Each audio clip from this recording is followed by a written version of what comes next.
తాకట్లో ఉన్న బంగారాన్ని విడిపించి ఆ రోజున మార్కెట్ ధర కట్టి మిగిలిన డబ్బును మీకు అందిస్తుంది కొమ్మూరి గోల్డ్. నమస్తే. So Dhurandhar 2 the revenge obvious గా చూసే ఉంటారు. ఎలా నిన్న అనిపించింది? పొద్దున నాకు టికెట్ ట్రై చేస్తే ఫ్రైడే దొరకలేదు, సాటర్డే దొరకలేదు. దాని తర్వాత సండే మార్నింగ్ నిన్న ఒక్క సీటు తివోలీలో ఉండే, సికింద్రాబాద్ మా ఇంటి దగ్గరే. So I booked it, event ఒక్కరే వెళ్ళి చూసారు? ఒక్కరే వెళ్ళి చూసాం. My wife doesn't like violent movies. ఆమె చూడదు, ఆమె she likes more love stories and family stories. అంత టిపికల్ మలయాళం మూవీ ఫ్యాన్ నేను, బికాస్ షీజ్ అ మలయాళీ. కానీ నాకేం నచ్చిందంటే కవిత గారు అక్కడ వెళ్ళినప్పుడు ఒకటి, నేను కొంచెం వెళ్ళాను, ఇక్కడ పార్కింగ్ ఉంటుందో లేదో డౌట్ ఉండే నాకు. బికాస్ ప్రీవియస్ డేస్ చూస్తే అక్కడ మొత్తం మెస్ ఉండే పార్కింగ్, అటువైపు నుంచి వెళ్తున్నప్పుడు. పార్కింగ్ దొరికింది, వెళ్ళి కూర్చుంటే పక్కనంతా చూసాను మొత్తం అందరు youngsters. I must have been the oldest fellow there in that audience sitting outside the theatre. దాని తర్వాత థియేటర్ లోపల వెళ్ళిన తర్వాత కూడా ఆడియన్స్ చూసుకుంటే ఒక 90% మంది ఆర్ యంగ్స్టర్స్. ఈ రోజుల్లో మీరు చూస్తుంటారు, most of the cinemas flop కావడానికి కారణం అంటే ఇప్పుడున్న యంగ్స్టర్స్ సినిమాకి వెళ్ళరు, వాళ్ళు మ్యాక్సిమం ఓటీటీలో చూసుకుంటారు.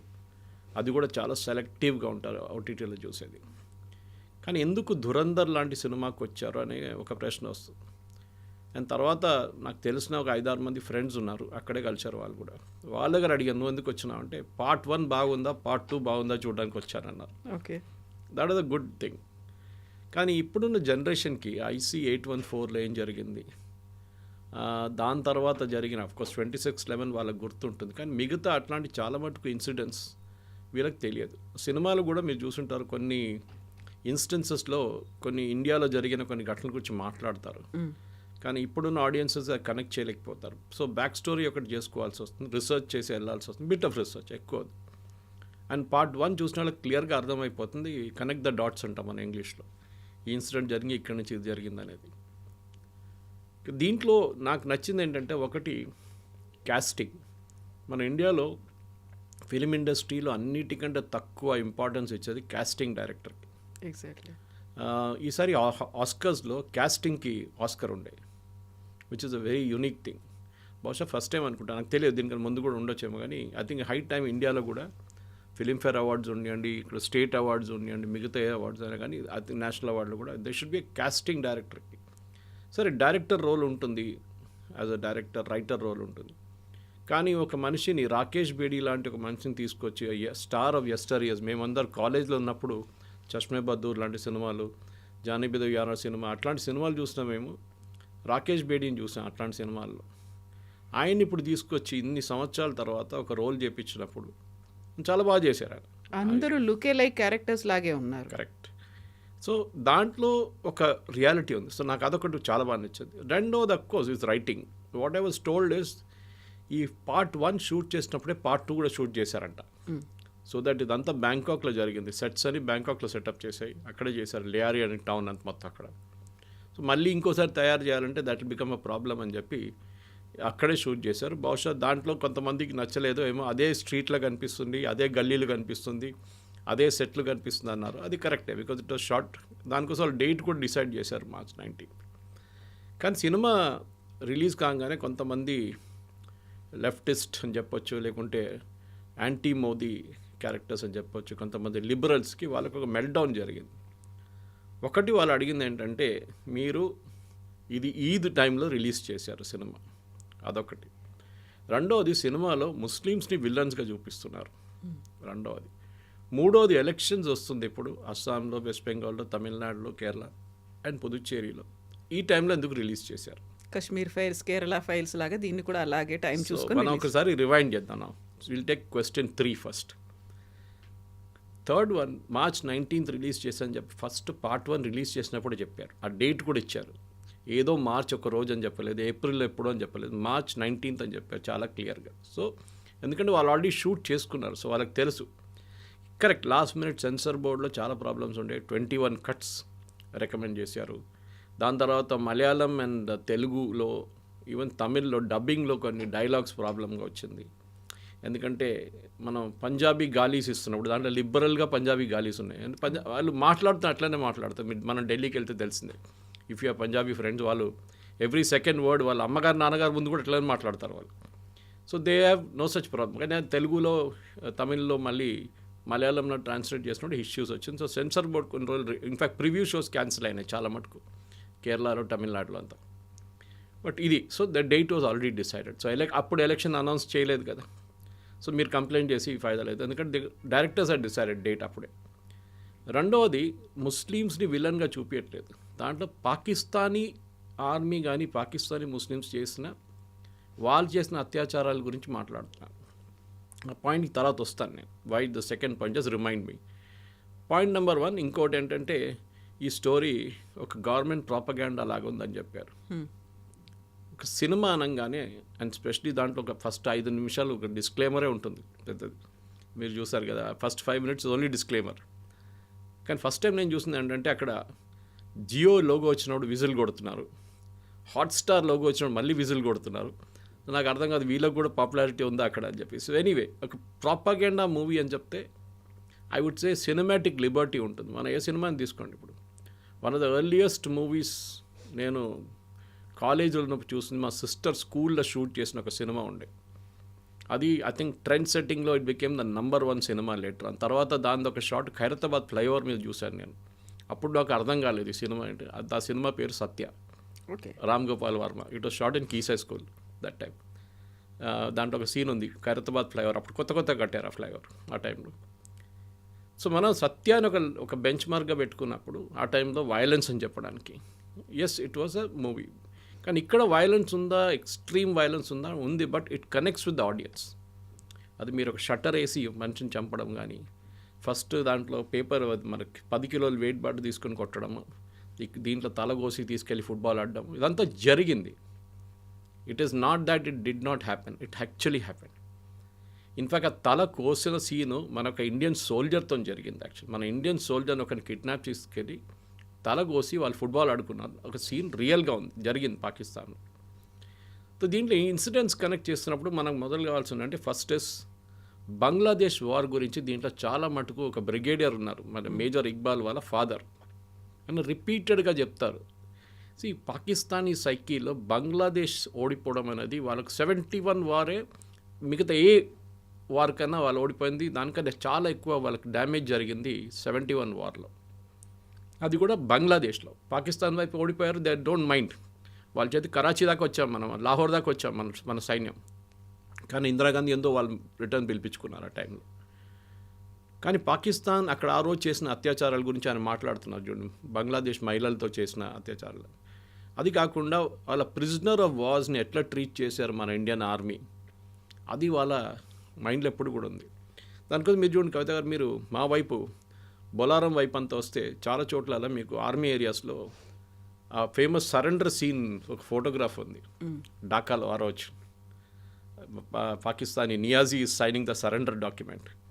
అది ఒక ఫ్రెస్కో ఉంటుంది చాలా చోట్ల. దాట్ ఇమేజ్ అగైన్ ఇస్ ఒక పాకిస్తానీగా చూపిస్తే, ఎస్పెషలీ ఆర్మీ ఆ టైంలో వచ్చిన ఆర్మీ, ఇప్పుడు చాలామంది లేరు, చనిపోయి ఉంటారు ఇప్పుడు, కానీ వాళ్ళకు ఒక బ్లాక్ మార్క్ లాగా ఉండేది. దాన్ని కరెక్ట్ చేయడానికే తర్వాత భుట్టో, తర్వాత ఈవెన్ ఏం చెప్తారు, even Ziaul Haq mention this statement, bleed India with 1000 cuts. అంటే భారతదేశాన్ని మేము కంటిన్యూస్గా హెరాస్ చేస్తూనే ఉంటాం. అది పఠాన్కోట్ ఉరి ఉండొచ్చు, మన పుల్వామా ఉండొచ్చు, తర్వాత మన పెహల్గాం ఉండొచ్చు, మిగతా చాలా అట్లా అటాక్స్ జరిగేది మన మీద. కానీ మనం ఎప్పుడు ఒక ప్యాసిస్ట్ నేషన్గా ఉండే మనం. అంటే జరిగింది కదా, ఏం చేయాలి, మహాత్మా గాంధీ ఫిలాసఫీ, ఇది ఈ చెంప మీద కొడితే ఈ చెంప చూపించాలి. కానీ దీంట్లో మనం చూసాం 2022లో అనుకుంటాను, I remember this gentleman's name, నా ఫోన్లో ఎక్కడ ఉంది, నేను చూసుకుంటాను. But the idea is to bring that thing back. Kavitha garu ఎందుకు ఇది తీసుకొచ్చారు, ఆయన పేరు చాలా ఇంపార్టెంట్ అన్నమాట. సో ఈ మనిషి IC-814 హైజాకింగ్లో ఇన్వాల్వ్ ఉన్నారు. He was one of the hijackers. Afghanistan కాబుల్లో ఆగిన, ఎస్, కండహార్లో జరిగినది. Yes, his name is Zahid Ibrahim Mistry, original name. ఈ సినిమాలో సీన్ చూపిస్తారు ఆయన్ని. ఆయన ఒకరోజు 2022లో ఆయన పెద్ద IC-814 వచ్చిన తర్వాత పాకిస్తాన్ ఆర్మీ వాళ్ళని చూసుకున్నారు. ఈయన ఉండే ఏరియా పేరు Clifton is like Banjara Jubilee Hills of Pakistan, Cuff Parade of Pakistan, Golf Links of Pakistan చెప్పొచ్చు, ఢిల్లీలో ఉన్న అట్లా, అంటే పాషెస్ట్ ఏరియా. అక్కడ ఆర్మీ వాళ్ళు ఉంటారు అందరు, most army officers stay there and politicians. ఈ పరిస్థితుల్లో అక్కడ ఈయనని పేరు మార్చుకున్నారు ఈయన. And he was given a plush apartment, ఒక కొత్త ఫర్నిచర్ బిజినెస్ మొదలుపెట్టారు. ఆ రోజు ఈ సీన్ చూపిస్తారు. ఆ రోజు పొద్దున ఆయనకు ఒక కస్టమర్ వస్తున్నాడు, చాలా వెల్దీ కస్టమర్. ఆయన ఒక పెద్ద ఇల్లు తీసుకున్నాడు, ఫర్నిచర్ కావాలి, మీరు వెయిట్ చేయండి అని చెప్పారు. సీక్వెన్స్ ఆఫ్ ఈవెంట్స్ చూడండి. ఆయన్ని పిలిపించారు, యూజువల్లీ షాప్కి రారు. ఆ రోజు వచ్చి షాప్ బయట వెయిట్ చేస్తున్నారు ఈయన కోసం, ఒక హోండా సిటీలో వెయిట్ చేస్తున్నప్పుడు ఇద్దరు బైక్ మీద వచ్చి ఆయన పేరు అడుగుతారు, ఒరిజినల్ నేమ్ అడుగుతారు. Actually he goes by the name Zahoor Akhund, పేరు మార్చుకున్నాడు. కానీ వీళ్ళు వచ్చి అడిగే పేరు మిస్త్రీ. ఆ మిస్త్రీ హై క్యా అని అడుగుతారు. బిఫోర్ హీ కెన్ రియాక్ట్ కొట్టేస్తారు. మీకు గుర్తుంటుంది అది తర్వాత జరిగిన దాంట్లో కూడా ఒక సీన్లో Ajit Doval as that another hijacker Bharat మాతాకి జయమని చెప్తారు. ఎందుకంటే ఆ రోజు Rupin Katyal one of the passengers గొంతు కోసిన one of the fellows was this Mistry. So ఆయన్ని కూడా కొట్టే ముందు ఫస్ట్ షాట్ కొట్టిన తర్వాత బైక్ మీద వచ్చినవాడు చంపినోడు చెప్తాడు, రెండో బుల్లెట్ ఇది రూపిన్ కత్యాల్ కోసం అని చెప్పి కొడతాడు. సో దాంతో నా చాప్టర్ ఫినిష్ అయిపోయింది. సో మన వైపు చూసి చేసేదానికి మనం డెఫినెట్గా జవాబిస్తామని చెప్పింది ఆపరేషన్ సింధూర్లో తెలిసింది. దానికన్నా ముందు ఉరీలో వీ డిడ్ సర్జికల్ స్ట్రైక్, పుల్వామాలో బాలకోట్ స్ట్రైక్ చేశాం. సో 2022 తర్వాత మన దగ్గర ఉన్న ఇంటెలిజెన్స్ ఏజెన్సీస్, అది రా ఉండొచ్చు, ఇంటర్నల్గా ఐబీ ఉండొచ్చు, ఎక్స్టర్నల్ అండ్ ఇంటర్నల్గా మిలిటరీ ఇంటెలిజెన్స్ ఉండొచ్చు, వీళ్ళు చాలా మటుకు పాకిస్తాన్లో మన వైపు మన మీద చేసిన ఏం చెప్తారు టెర్రరిస్ట్ అటాక్స్ని ఎవరు చేశారో వాళ్ళని వెళ్ళి కొట్టడం మొదలుపెట్టారు. ఎందుకంటే మనం డిప్లొమాటిక్లీ మాట్లాడుకుని మేము యునైటెడ్ నేషన్స్కి వెళ్తాము, లేకుంటే we'll go to international court of justice. అది 26/11 తర్వాత మనం మొత్తం ప్రూఫ్ ప్రొవైడ్ చేసాం వాళ్ళకి, కంప్లీట్ ప్రూఫ్ ప్రొవైడ్ చేసాం. వాళ్ళే వచ్చారు, వాళ్ళు చెప్పారు మేము కూడా వస్తాం ఇన్వెస్టిగేషన్. ఏం చేశారు? ఏం చేయలేదు. ఫస్ట్ వాళ్ళు నిరాకరించారు, వాళ్ళు చెప్పారు దే వర్ నాట్ పాకిస్తానీస్ అని చెప్పారు. తర్వాత అంగీకరించారు because Kasab was in custody. So మన ఒక మార్పు ఆ సినిమాలో దురందర్లో ఇదే చూపిస్తున్నారు, ఆ మార్పు. మోదీ గారు ఫేమస్ డైలాగ్ ఒకటి ఉంది కదా, ఘర్ మే ఘుస్కే మారేంగే, నయా భారత్ హై ఘర్ మే ఘుస్కే. దాని తర్వాత మనం ఇంకో సీన్ ఐ థింక్ మన ప్రేక్షకులు కూడా అప్రిషియేట్ చేస్తారు. Of course we should never give away the spoiler. దాంట్లో బడా సాహెబ్ అని చెప్పే ఒక రోల్ ఉంది, ఆయన పేరు మనం చెప్పకూడదు ఎందుకంటే ఆ సస్పెన్స్గా ఉండియండి ఆ బడా సాహెబ్ ఎవరు అనేది. కానీ మోర్ ఇంపార్టెంట్ దాంట్లో మాట్లాడుతూ మనకు తెలిసిందే పార్ట్ 1లో కూడా చూపించారు, వీళ్ళు ప్రింట్ చేసే కరెన్సీ నోట్స్ గురించి. పెద్ద ఒక స్టోరీ ఉంది దానికి. చిదంబరం అండ్ వాళ్ళ కొడుకు కూడా దాంట్లో ఇన్వాల్వ్ ఉన్నారని చెప్పి పార్ట్ 1లో చేశారు. తర్వాత పార్లమెంట్లో కూడా అడ్మిట్ చేశారు దట్ ఆ ప్లేట్లు ఆ ప్రింటింగ్ ప్రెస్ మొత్తం అమ్మింది పాకిస్తాన్కి వెళ్ళిపోయిన తర్వాత వాళ్ళు దాంట్లో 500 నోట్లు 1000 రూపాయల నోట్లు ప్రింట్ చేయడం మొదలుపెట్టిండు, ఫేక్ నోట్స్. అది నేపాల్ వయా ఇండియాలో ఎంటర్ అవుతుంది, ఒకటి కేరళ నుంచి కూడా ఎంటర్ అవుతుంది. అది కూడా చాలా మటుకు పార్ట్ 1లో చూపించారు, పార్ట్ 2 చూపించారు. కానీ పార్ట్ 1లో చూపించింది కాదు, పార్ట్ 2 చూపించింది. అంటే వీళ్ళు ఆల్మోస్ట్ 60,000 కోట్లు ప్రింట్ చేసి యూపీ ఎలక్షన్స్కి వాడుకోవడానికి తీసుకొచ్చిన టైంలో మోదీ గారు డిమానిటైజేషన్ అనౌన్స్ చేస్తారు. అది మాస్టర్ స్ట్రోక్ అనేది. ఆ టైంలో మనం చాలామంది దాని గురించి ఎందుకు డిమానిటైజేషన్, ఎందుకు ఈ 500 నోట్లే, ఎందుకు 1000 రూపాయల నోట్ తీశారు మోదీ గారు, మిగతా ఏం తీయలేదు ఎందుకు, కొత్త నోట్లు ఇంట్రడ్యూస్ చేసి పాత తీయొచ్చు కదా అని చెప్పారు. It was a sudden decision. నాకు ఈ రోజు కూడా గుర్తుంది, I was flying from Delhi, దేనో ఒక మీటింగ్కి వెళ్ళాను ఢిల్లీకి. వస్తున్నప్పుడు ఎయిర్పోర్ట్లో దిగి I was waiting to collect my luggage. అప్పుడు నా దగ్గర డబ్బులు ఎక్కువ లేకుండే టాక్సీకి క్యాబ్కి ఇవ్వడానికి. సో నేనేం చేశానంటే అక్కడ ఏటీఎం ఉంది ఒకటి పక్కనే, పాత కంట్రోల్ సిస్టమ్ ఉంటుంది, అది ఇప్పుడు మార్చారు మొత్తం బ్యాగేజ్ రిట్రీవల్ అంతా. అక్కడ కోటక్ వాళ్ళకి అనుకుంటా ఏటీఎం, అక్కడ వెళ్ళి విత్డ్రా చేశాను. I withdrew 20,000 rupees. విత్డ్రా చేసి moment the receipt came out, మా ఫోన్లో ఒక మెసేజ్ వచ్చింది. నేను అనుకున్నాను అది బ్యాలెన్స్ ఎంత ఉందో చెప్పడానికి. చూస్తే 1,000 rupees and 500 rupees note withdraw prime minister Modi exactly 8 o'clock in the night. నా దగ్గర ఉన్న మొత్తం 500 నోట్లు. So anyway I got it exchange, data bank వెళ్ళి ఎక్స్చేంజ్ చేసుకున్నాను. కానీ స్టోరీ ఏంటంటే మన ప్రజలకు కూడా ఆ రోజు చాలామంది దీని గురించి స్టోరీలు రాశారు. రాహుల్ గాంధీ చెప్పారు, లైన్లో నిలబడి చాలామంది చనిపోయారు, వాళ్ళ డబ్బులు రాలేదు. తిరుమలలో మనం చూసాం 400 కోట్లు ఇప్పుడు కూడా పడి ఉన్నాయి పాత నోట్లు. RBI has refuse to exchange it. మా ఊర్లో ఉన్న ఒక బ్యాంక్లో, మా విలేజ్లో ఉన్న ఒక బ్యాంక్లోనే దొరికింది వీళ్ళకు ఆల్మోస్ట్ 250 కోట్లు fake notes are 500 rupee notes. Exchange చేయలేకపోయారు వాళ్ళది. సో చాలా మటుకు ఇట్లాంటి ఇన్సిడెంట్స్ కనెక్ట్ చేయవచ్చు మనం ఈ సినిమాలో. ఐ థింక్ దాట్ ఈస్ ఆ రియలిజమే పాసిబ్లీ ఈ ఆడియన్స్ని థియేటర్కి తీసుకొస్తున్నారు.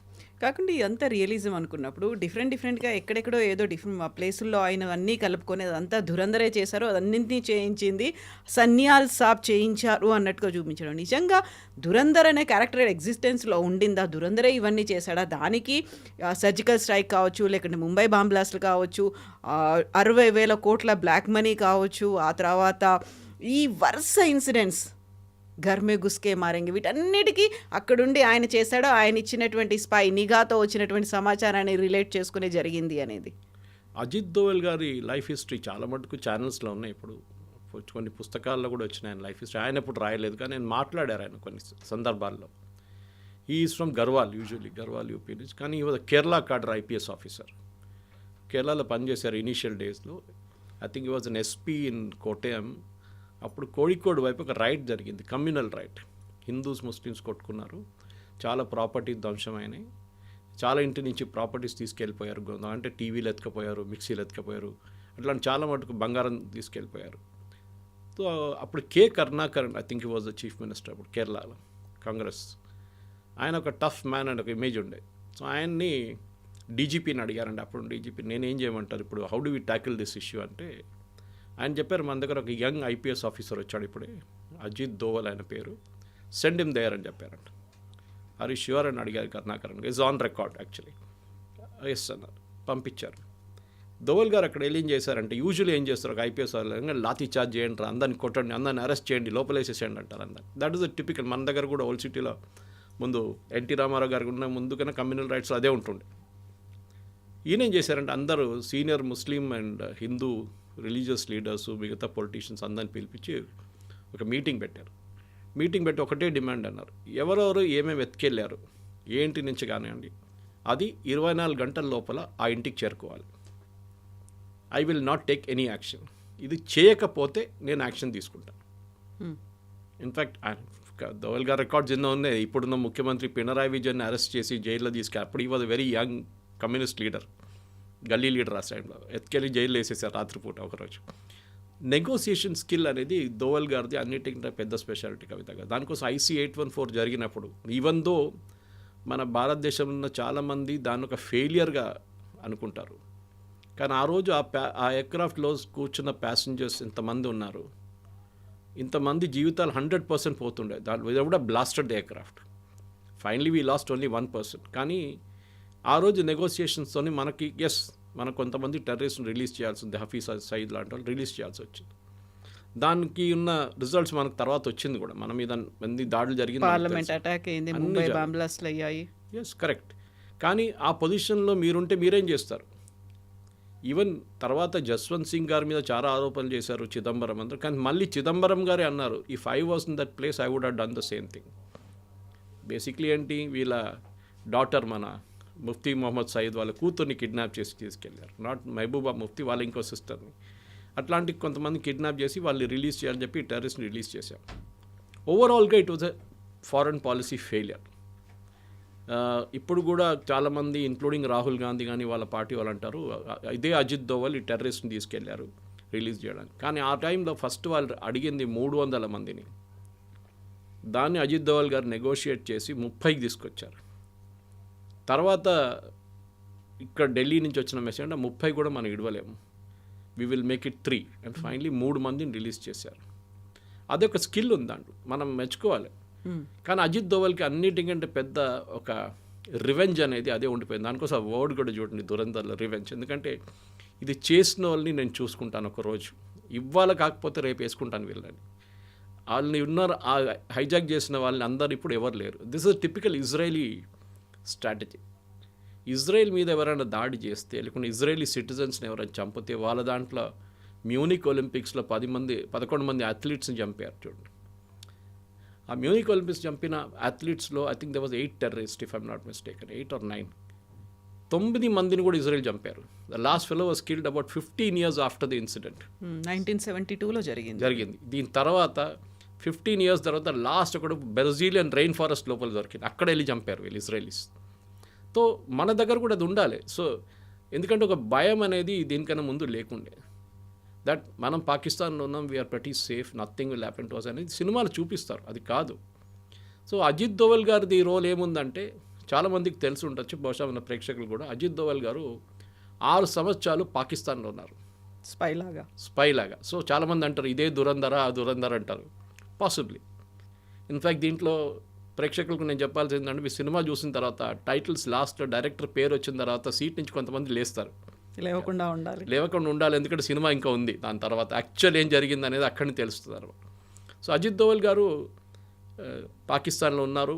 అక్కడ ఆపరేషన్ బ్లూ స్టార్, పాకిస్తాన్లో ఏం చేశారో మనకు తెలియదు, కానీ చాలా మటుకు చేసి ఉంటారు అక్కడ. ఆపరేషన్ బ్లూ స్టార్ జరిగినప్పుడు జర్నల్ సింగ్ భింద్రన్వాలే అన్ని లోపల ఉన్నప్పుడు అజిత్ దోవల్ గారు ఒక రిక్షా పుల్లర్గా యాక్ట్ చేశారు. 6 వారాలు ఈ రిక్షాలో సరుకులు తీసుకెళ్తుండే గోల్డెన్ టెంపుల్ లోపలికి, అకాల్ పక్కన వాళ్ళ గురుద్వారా పక్కన నుంచి.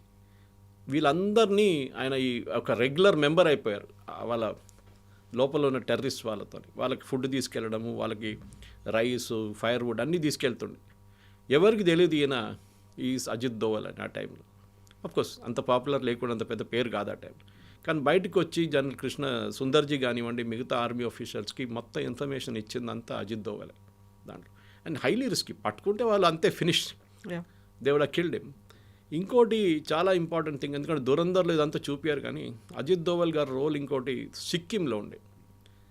సిక్కిం లైక్ భూటాన్ ఒక ఇండిపెండెంట్ కంట్రీ ఉండే ఆ టైంలో. కానీ మన దగ్గర భూటాన్ లాగానే వాళ్ళ డిఫెన్స్ అండ్ కమ్యూనికేషన్స్ మనం చూసుకుంటాం. ఇప్పుడు భూటాన్ కూడా అంతే. భూటానీస్ ఆర్మీ అనేది ఒక చాలా చిన్నది, మొత్తం వాళ్ళ ఆర్మీ మొత్తం మనమే చూసుకుంటాం. ఇన్ఫ్యాక్ట్ డోక్లాం అని మాట్లాడతాం చూడండి, మనం చైనాతో Doklam is actually in Bhutan. And మన ఆర్మీతోనే అక్కడ గొడవ జరిగింది అప్పుడు కూడా చైనీస్కి. భూటానీస్ ఆర్మీ కాదు అక్కడ. సిక్కింలో అక్కడ ఒక మొనార్కీ ఉండే ముందు, ఇప్పుడు భూటాన్లో ఉన్నట్లని. కానీ భూటాన్లో ఉన్నంత డెమోక్రటిక్ కాదు, వాళ్ళకు చాలా కరప్ట్. అండ్ అక్కడ ఒక సిఐఏ యాంగిల్ ఉండే, ఎందుకంటే ఆ టైంలో CIA wanted to tackle Tibet. Ajit Doval గారిని పంపించారు. One of his earliest assignments when he was a youngster, పంపించి ఐబీ నుంచి ఆయన అక్కడ వెళ్ళి ఈ రాజులతో వ్యతిరేకంగా ప్రొటెస్ట్ చేస్తున్న వాళ్ళ దగ్గర మాట్లాడచ్చు. Is negotiating skill again. మాట్లాడి ఇంత గొడవ చేసి ఏం చేయలేరు మీరు, ఇన్స్టెడ్ ఆఫ్ మనం పని చేద్దాం, రాజు మీద ప్రెషర్ పెడదాం, మొనార్కీ మీద, టు డూ ఎ రెఫరెండం, అంటే ఓట్, మన ఇండియాతోనే వెళ్ళాలన్నా మనం ఇండిపెండెంట్గా ఉండాలన్నా. It was considered almost impossible. కానీ అజిత్ దోవల్ గారు అది కన్విన్స్ చేసి వాళ్ళని ఒక మూమెంట్ క్రియేట్ చేసి అక్కడ, and Sikkim became part 22nd state in the Indian union ఆ టైంలో. అదొక పెద్ద, ఎందుకంటే ఆ సిక్కిం అనే మన చేతి నుంచి పోయి ఉంటే ఆ రోజు మనకి భూటాన్ పక్కన సిక్కిం, ఈ రెండు మన చేతి నుంచి పోతుంది. సో అప్పుడు నాథులా పాస్ కానివ్వండి, మిగతా చైనీస్ వైపు ఉన్న క్రాసింగ్స్ అంతా we would have lost it for ever. కానీ అదొక చాలా పెద్ద ఇది ఉండే. దీని తర్వాత సిక్కింలో ఉన్నప్పుడే అజిత్ దోవల్ గారు, దాని తర్వాత దానికన్నా కొన్ని రోజుల తర్వాత తెలియదు కానీ మళ్ళీ వెళ్ళి 3 సంవత్సరాలు చైనాలో ఉన్నారు. కొంతమంది 6 అంటారు, ఆయన క్లియర్గా డిఫైన్ చేయట్లేదు, లేకపోతే హీ అగ్రీడ్ ఈ వెంట్ టు చైనా. చైనాలో ఉన్నారు. చైనాలో ఏ భాష మాట్లాడతారు మనకు తెలియదు, మ్యాండరిన్ మాట్లాడాలి కదా, he has to speak that language. Tibetan language మాట్లాడాలి లేకుంటే, because he has gone to Tibet side.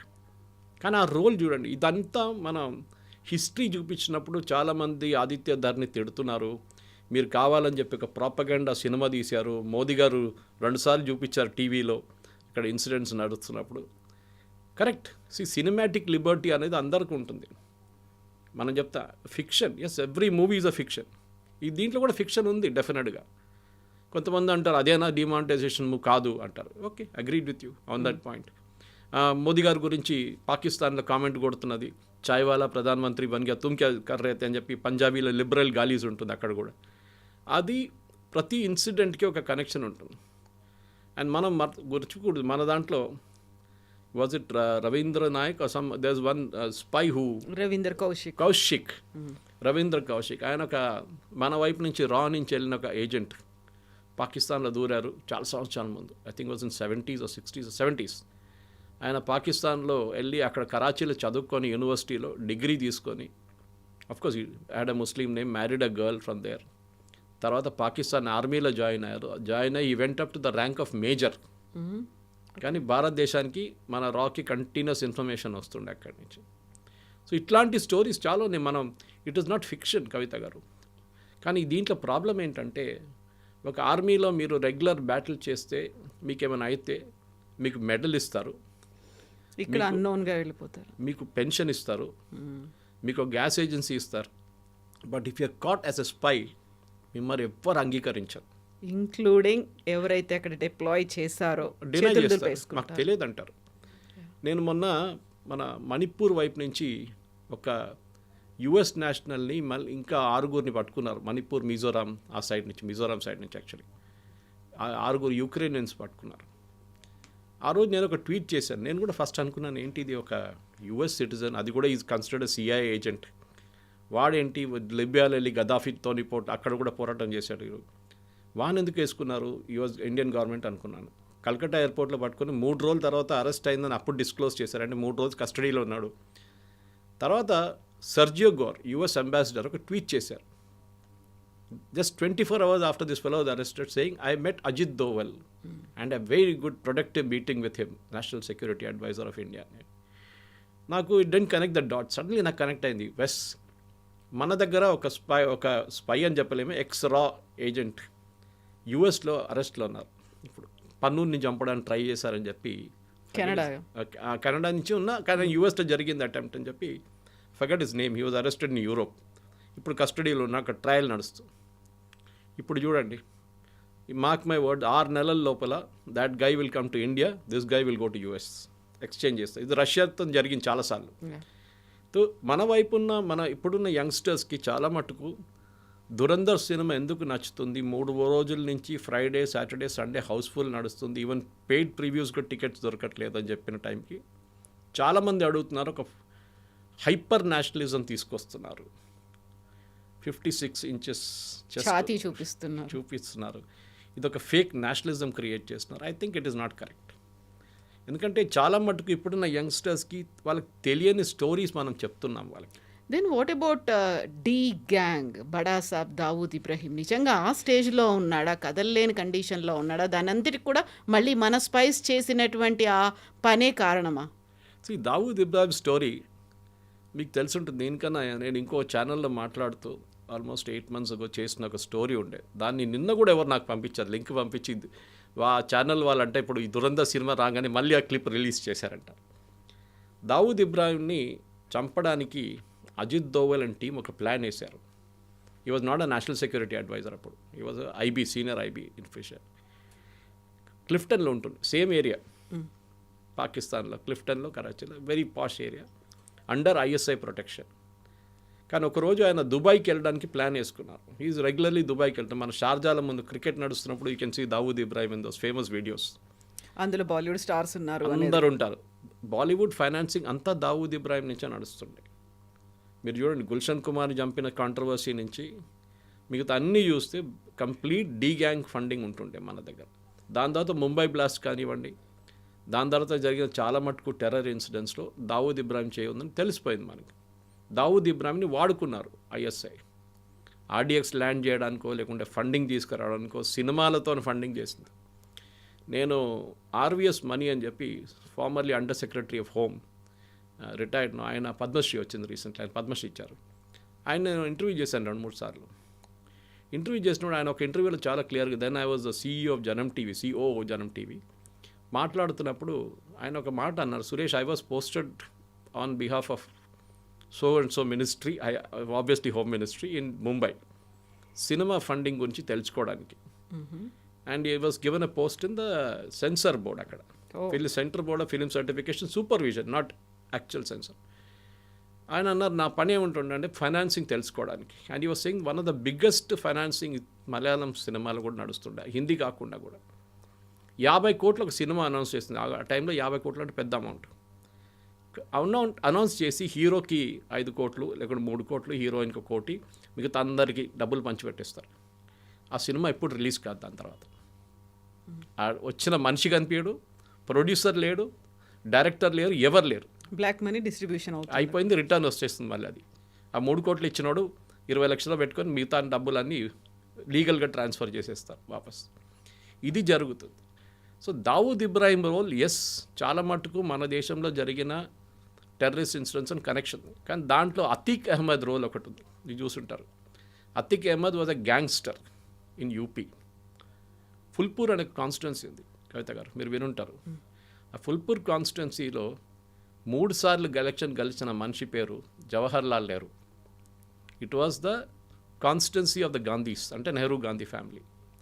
ఒక టైంలో అక్కడి నుంచి I think it was VP Singh who won from there. కానీ అక్కడి నుంచి అతిక్ అహ్మద్ ఇండిపెండెంట్గా 3 సార్లు గెలిచారు. ఆయన 17 సంవత్సరాలు ఉన్నప్పుడు స్కూల్లో ఫెయిల్ అయిన తర్వాత ఎగ్జామ్లో ఫస్ట్ మర్డర్ 17 ఇయర్స్లో చేశారు. ఆఫ్టర్ దట్ ఆయన మీద 100 మర్డర్ కేసెస్లు, ఎక్స్టార్షన్, కిడ్నాపింగ్ అన్నీ ఉన్నాయి.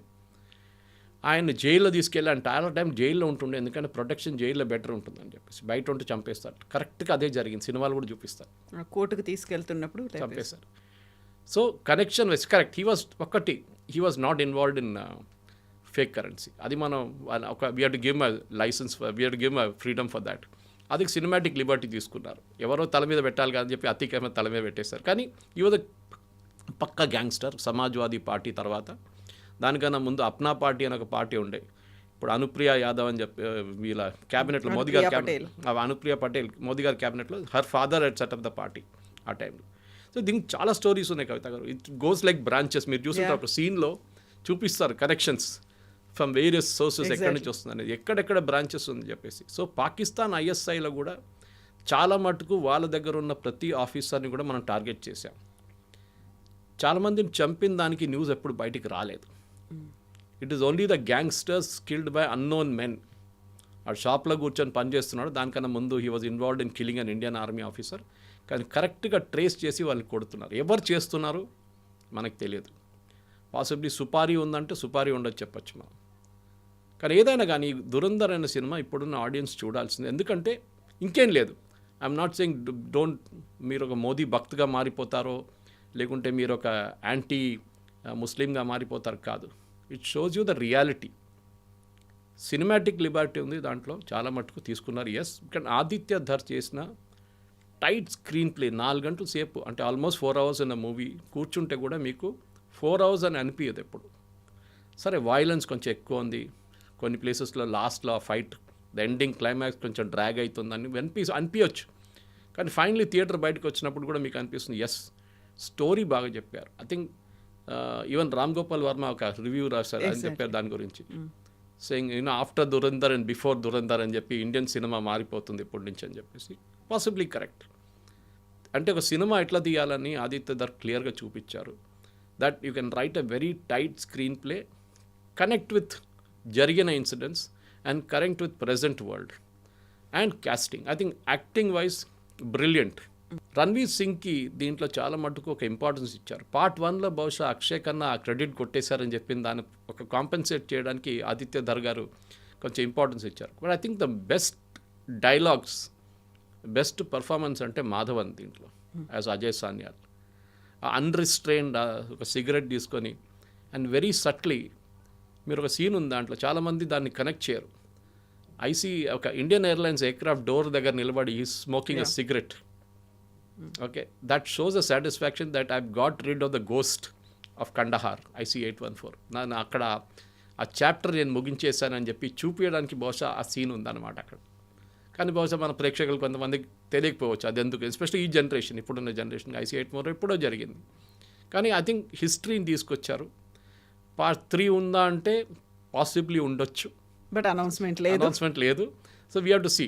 బట్ ఐ థింక్ నేను రామ్ గోపాల్ వర్మ గారు చెప్పినంత మట్టుకు బిఫోర్ ఆఫ్టర్ దురంధర్ అని చెప్పాను. కానీ ఒక సినిమాటిక్, ఇప్పుడు తెలుగు సినిమాలు కూడా తీసినప్పుడు ఒక బాహుబలి కానీ మీరు చెప్తారు, ఇప్పుడు Baahubali before and after. Yes, triple R చెప్పొచ్చు. సో అట్లానే I think it's a great cinematic experience. చాలా బాగా తీశారు అండ్ చాలా tightly control. Story has driven the movie. Usually ఎప్పుడు అది ఉండదు మన దాంట్లో. తెలుగు సినిమాల్లో హీరో 40 మందిని కొడితేనే హీరో అవుతాడు. డైరెక్ట్ శ్రీకాకుళం నుంచి స్విట్జర్లాండ్కి ఒక డాన్స్ వెళ్ళాల్సి వస్తుంది, ఇదంతా ఉంటుంది. కానీ స్టోరీ వైజ్ టిపికల్ స్టోరీ మీద I think he has driven this movie Aditya Dhar. దాంట్లో అబ్సల్యూట్లీ నో కాంప్రమైజెస్. 5కి ఎన్ని వేస్తున్నారు మీరు?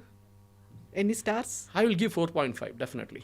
Okay, and if you ask me, చాలామంది అడిగారు పార్ట్ 2 బాగుంటుందా, పార్ట్ బాగుందా అంటే ఐ ఫీల్ పార్ట్ 2లో ఒక క్లోజర్ వచ్చింది. పార్ట్ 1లో చాలా మట్టుకు we are left some so incident. Unanswered questions అన్నీ కూడా దీంట్లో ఉంటాయి కాబట్టి దాన్ని అలా అబ్రప్ట్గా ఎండ్ చేయాల్సి వచ్చింది. బహుశా అప్పుడే డిసైడ్ చేసి ఉంటారు ఆయన. Yeah. ఓకే, ఎందుకు ఒక చాప్టర్లో సంజయ్ దత్ నన్ను అట్లనే ఉంచుకున్నారు, పాసిబ్లీ సెకండ్ పార్ట్లో ఫినిష్ చేసేస్తాం ఆయన్ని అని చెప్పేసి అక్షయ్ ఖన్నాని ఫస్ట్ పార్ట్లోనే ఫినిష్ చేసేసారు. అది కాకుండా ఈ ICV 814 కానీ మిగతా డిమానిటైజేషన్, ఇన్ఫ్యాక్ట్ యాక్చువల్లీ ఆ రాకేష్ బేడీ గారు చేసిన సీన్ కానీ మిగతా వాళ్ళు చేసిన సీన్స్ అని చాలా రియలిస్టిక్. మీరు ఆ ఫేక్ కరెన్సీ ప్రింట్ చేసిన ఆయన పేరు మర్చిపోయాను నేను. He committed suicide actually. దాంట్లో మీ సినిమాలు అయితే చంపేసినట్టు చూపిస్తున్నారు, కానీ యాక్చువల్లీ ఆయన ఈ డిమానిటేషన్ న్యూస్ వచ్చిన రోజు నుంచి అయితే second day the fellow committed suicide. 8th floor నుంచి జంప్ చేసేసాడు ఆ బిల్డింగ్ నుంచి.